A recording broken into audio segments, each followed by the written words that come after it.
hello buddies. I'm your Jashan Grade 9 from Primrose Garden School. This is a message from Savitri by Arabindo. A pure prescription lent its lures and joy. Its immediate vision waited not to think.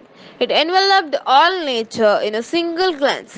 It looked into a very self of things, deserved no more by form he saw the soul. It begins, it knew what lurked to them unknown. It seized the idea in mind, the wish in the heart.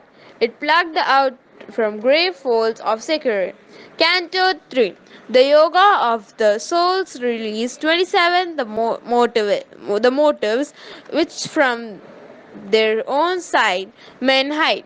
Thank you. Bye. Hi, hello buddies. Now God is the grade 9 from Primbachkaran School.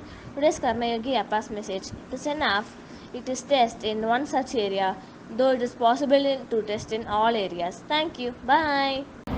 Hi, hello buddies. நாங்கள் அதுக்குன்னா from grade 3B from primary garden school. இன்றைக்கி நான் ஒரு குட்டி கதை தான் சொல்ல போகிறேன். அது பேர் என்னென்னா, உலகம் நல்லதா இல்லை கெட்டதா?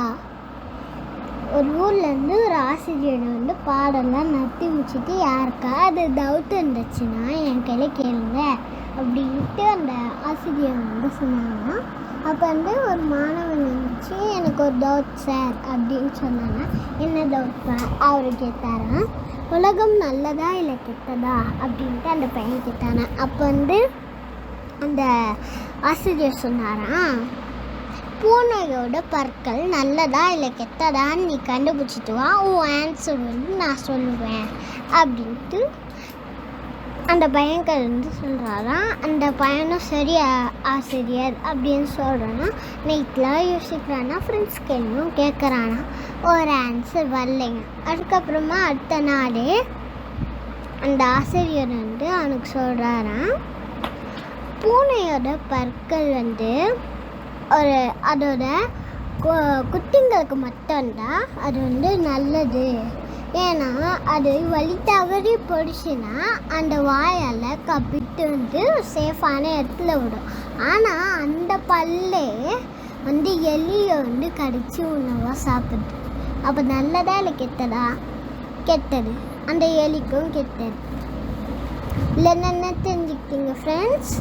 நம்ம நடக்கிற மாதிரி தான் உலகமும் நடக்கும். நம்ம நல்லது நினச்சா நல்லது வரும், கெட்டது நினச்சா கெட்டது வரும். தேங்க்யூ, பாய். அனைவருக்கும் வணக்கம். நான் கற்பகம் ராஜேஷ், பிரைம்பர்ட்ஸ் கார்டன் பள்ளியிலேருந்து பேசுகிறேன். இன்றைக்கி நாம் ஒரு குட்டி கதை பார்க்க போகிறோம்.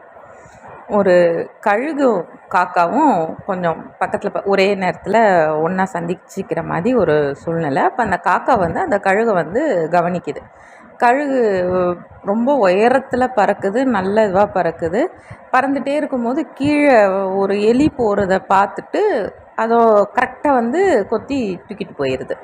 இதை பார்த்து அந்த காக்காவுக்கு ரொம்ப ஆச்சரியமாக இருந்தது. எப்படி இந்த கழுகு இப்படி இருக்குது, இதோட ஆட்டிடியூட்லாம் நம்மளும் ஃபாலோ பண்ணி நம்மளும் அது மாதிரி ஆகணும்னு சொல்லிட்டு உயரமாக பறக்க ட்ரை பண்ணிகிட்டே இருக்குது. ஸோ அது உயரமாக பறந்து அப்படியே ட்ரைனிங் எடுத்துகிட்டே அப்படியே இருக்கும்போது ஒரு நாள் அந்த கழுகு என்ன பண்ணுது, தூரத்தில் மேலே அப்படியே பறந்து போயிட்டே இருக்குது. அப்போது நடுவில் கீழே ஒரு முயல் ஒன்று இருக்குது. அது கரெக்டாக டக்குன்னு அந்த முயலை கொத்தி தூக்கிட்டுது. இந்த காக்காவுக்கு ரொம்ப அதிசயம், முயல் வெயிட்டாக இருக்குள்ளே அது எப்படி டக்குன்னு தூக்கிடுச்சு இந்த கழுகு. ஸோ நம்மளும் அதை மாதிரி நம்ம ட்ரை பண்ணணும் அப்படின்னு சொல்லிட்டு என்ன பண்ணுது, ஒரு நாள் அதே மாதிரி உயரமாக பறந்து போயிட்டே இருக்குது. கீழே ஒரு எலி ஒன்று ஓடுது. இந்த காக்கா என்ன பண்ணுது, வேகமாக போய் அந்த எலியை இது பண்ணலாம் பிடிக்கலான்னு சொல்லிட்டு வேகமாக அப்படி ரொம்ப வேகமாக கீழே அப்படி பறந்துக்கிட்டே கீழே இறங்கி அந்த எலியை பிடிக்க போகுது. அதுக்குள்ளே அந்த எலி காக்கா வரதை பார்த்துட்டு டக்குன்னு அந்த பொந்துக்குள்ளே ஓடிடுது. ஓடினோடனே அந்த காக்கா போன ஸ்பீடுக்கு அது பக்கத்தில் இருந்த அந்த ஒரு கல்லில் அதோட தலை இடித்து அதுக்கு ரொம்ப காயம் ஏற்பட்டுருது. அப்போ அந்த கழுகை அந்த காக்கா கிட்ட சொல்லுது, இங்கே பாரு, உனக்குன்னு சில திறமைகள் இயற்கையாகவே எனக்கு உயரமாக பறக்கிறதோ இல்லை அந்த என்னோடய கூரிய பார்வையை வச்சு தூரத்துலேருந்து என்னோடய உணவை நான் எடுக்கிறது, இதெல்லாம் கடவுள் எனக்கு இயற்கையாக கொடுத்த படைப்பு. அதே மாதிரி கடவுள் உனக்கும் இயற்கையாக சில குணாதிசயங்கள் கொடுத்துருப்பாரு. நீ அதை வச்சு நீ உன்னோட லைஃப்பை லீட் பண்ணணும். அதை விட்டுட்டு நீ என்ன மாதிரி ஆகணும்னு நினச்சின்னா உனக்கு இப்படி தான் நடக்கும். நானும் உன்ன மாதிரி ஆக முடியாது, நீ என்ன மாதிரி ஆக முடியாது. அவங்கவுங்க குணம் அவங்கவுங்களுக்கு. அதனால் இது மாதிரிலாம் நீ இதுமாதிரி முயற்சி பண்ணாத, உனக்கு என்ன முடியுமோ அதை மட்டும் நீ பண்ணு அப்படின்னு சொல்லிட்டு போயிடுச்சான். நம்மள பல பேர் இப்படி தான் இருப்போம். அடுத்தவங்க இப்படி பண்ணுறாங்க அப்படி பண்ணுறாங்க அப்படின்னு சொல்லிட்டு நம்மளுமே வந்து அதை ட்ரை பண்ணோன்னா நமக்கு வந்து வராது. எல்லாருக்குமே ஒரு ஸ்கில் இருக்கும். இந்த குழந்தை நிறைய மார்க் எடுக்குது, இந்த பிள்ளை படிக்கலைன்னா அந்த குழந்தைக்கு வேறு ட்ராயிங் மேலேயோ இல்லை ஸ்போர்ட்ஸ் மேலேயோ இல்லை மியூசிக் மேலேயோ இன்ட்ரெஸ்ட் இருக்கும். ஸோ ஓரளவுக்கு படிக்க வச்சுட்டு அதுக்கு எது இன்ட்ரெஸ்ட்டுன்னு சொல்லி நம்ம கொண்டு போகிறோமோ அந்த ஃபீல்டில் அந்த குழந்தை வந்து ரொம்ப ஃபேமஸ் ஆகும். சரிங்களா? அதனால் ஒருத்தரை பார்த்து இன்னொருத்தர் நம்ம கம்பேர் பண்ணிவிட்டு லைஃப்பை லீட் பண்ணக்கூடாது. அதுக்கு தான் சொல்லுவாங்க, புலியை பார்த்து பூனை சூடு போட்டுக்கிட்ட கதைன்னு சொல்லுவாங்க இல்லையா? ஸோ புலியோட நேச்சர் அது, பூனையோட உருவம் அது. ஒன்றுத்துக்கு ஒன்று ஆசைப்படக்கூடாது. ஓகேங்களா? நெக்ஸ்ட் ஒரு குட்டி கதையில் மீட் பண்ணலாம். நன்றி, வணக்கம்.